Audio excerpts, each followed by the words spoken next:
पार्वती मैया नींद से उठी, जय हो। तब बाबा क्या हुआ? बोले कहाँ हुआ मतलब? बोले थोड़ा सा नींद लग गया था। बोले कब नींद लगा? बोले अभी अभी लगा। बोले कितना सुना तुमने कथा? बोले वो उद्धव जी भगवान कृष्ण से पूछ रहे थे, प्रभु धरती पर आपके बिना कौन रक्षा करेगा साधु जनों की? उसी समय नींद आ गई थी। तो कहे देवी तो चौथे दिन की कथा है, ये तो आधी कथा, मतलब आधी कथा तुमने सुनी नहीं। अरे प्रभु कैसा मजाक कर रहे हो, अभी अभी तो सोए हैं। बोले ये आपको लग रहा है कि अभी अभी सोई हो। अरे देवी आपने तो सब पूरा गड़बड़ कर दिया।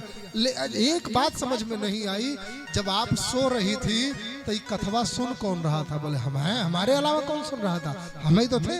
बोले ना, आप चौथे दिन सोई हो, लेकिन आज चौथे दिन से आज तक ओम ओम का उच्चारण हो रहा था, वो कोई और कर रहा था। जब बाबा ने इधर उधर देखा तो देखा एक तोता है। अब बेचारा सिमट गया, क्रोधी है, विष पीने वाले भयंकर महादेव कहीं क्रोध में ना आ जाए, हमको जला ना दे जिन्होंने कामदेव को जलाया है। तो महादेव तोते के पास गए। बोले क्यों, तूने कथा सुना? बोले हाँ प्रभु हमने सुना। बोले कितना सुना? बोले पूरा सुना। बोले कब से सुना? बोले पहले दिन से सुना। बोले कैसे सुना?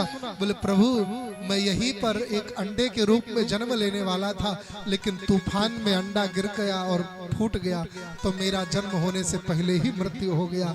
लेकिन उसी समय अंडा फूटते ही आप आ गए और अमर कथा सुनाने लग गए।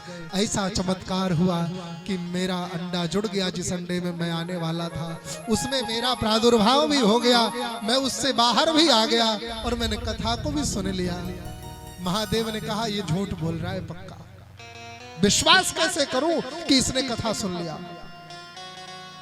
अच्छा यहाँ पर अपना अपना मत है। संत लोग कहते हैं ना कि महादेव ने उस तोते को मारने के लिए त्रिशूल का प्रहार कर दिया क्योंकि कथा चोरी से सुन ली थी। प्रसाद एक बात बताओ कि जाति पाति पूछे नहीं को, जाति पाति पूछे नहीं कोई, हरि को भजे सो हरि का होई, हरि को भजे सो हरि का होई। जाति पाति पूछे नहीं कोई, जाति पाति पूछे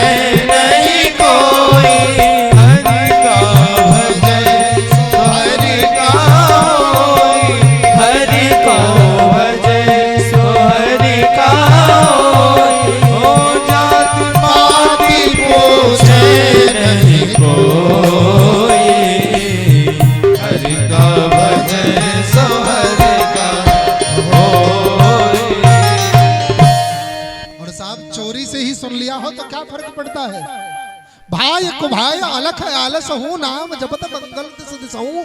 गोस्वामी ने ही कहा है कि भाव से जपो, कुभाव से जपो, सुबह जपो, शाम को जपो, जगते जपो, सोते जपो, मंगल ही मंगल है राम जी का नाम।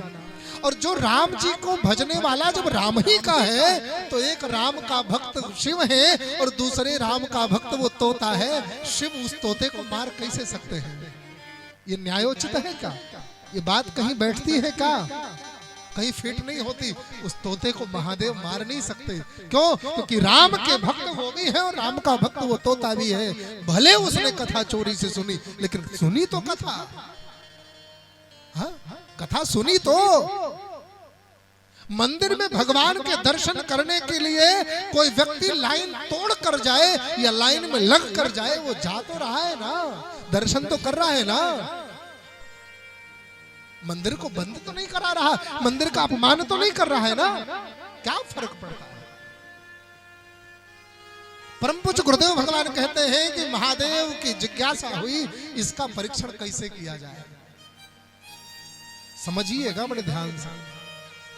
परीक्षण किस बात का? बोले भागवत यदि इसने सुनी है तो काम, क्रोध और लोभ ये तीनों चीजें इसमें व्याप्त नहीं होंगी, इसे स्पर्श भी नहीं कर सकते।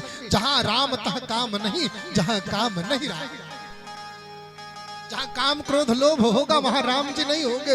लक्ष्मण भैया जहां राम जी होंगे वहां काम क्रोध लोभ नहीं होगा। तो जहां राम तहाँ काम नहीं, जहाँ काम नहीं राम। तुलसी कबहू की रह सके, रवि रजनी एक ठाम। अब रात और सूरज एक साथ रह सकते हैं क्या? है? बिल्कुल नहीं रह सकते जी। दिन और रात एक साथ नहीं हो सकते। दिन और रात के मिलाने की बेला को ही गोधूली बेला कहा जाता है। इसलिए उस बेला को गोधूली कह दिया गया। उस बेला को दिन और रात का मिलन नहीं बताया गया, बोले वो तो गोधूली है। दिन और रात कभी नहीं मिल सकते, इन दोनों का मेल है ही नहीं है। साहब, जब इसके अंदर काम क्रोध लोभ व्याप्त नहीं होगा तो विश्वास हो जाएगा, हम ये मान लेंगे कि हमारा कथा करना सार्थक हो गया। एक मास्टर को क्या चाहिए, एक टीचर को, एक अध्यापक को क्या चाहिए? उसके द्वारा पढ़ाए गए क्लास में पढ़ रहे बच्चों में से कोई एक बच्चा ऐसा हो जो डिक्टेंशन लाए उसके विषय में, और डिक्टेंशन मार्क से वो पास हो, ताकि उस टीचर का भी नाम हो कि इस टीचर के क्लास का बच्चा डिक्टेंशन मार्क से पास होता है। एक गुरु को यही चाहिए साहब, एक अध्यापक को इतना ही चाहिए, इससे ज्यादा कुछ नहीं चाहिए साहब।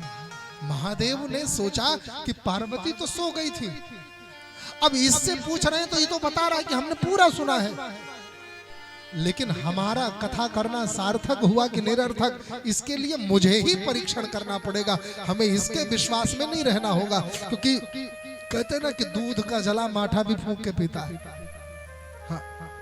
अब जिसको अपनी पत्नी ने धोखा दे दिया, पत्नी ने कहा था अरे हम तो एकदम सैल की पुत्री है, महाराज पर्वत राज की बिटिया है, एकदम पर्वत की तरह अडिग हैं, अब हम हिलने डुलने वाले नहीं हैं, हमारा विश्वास हमारा संकल्प डिगने वाला नहीं है। और वो तो बीच कथा में सो गई। तो एक खग पर, एक तोते पर, एक पक्षी पर भरोसा कैसे कर ले? तो महादेव ने अपने त्रिशूल का प्रहार किया। अब त्रिशूल का प्रहार क्यों किया? मारने के लिए नहीं किया,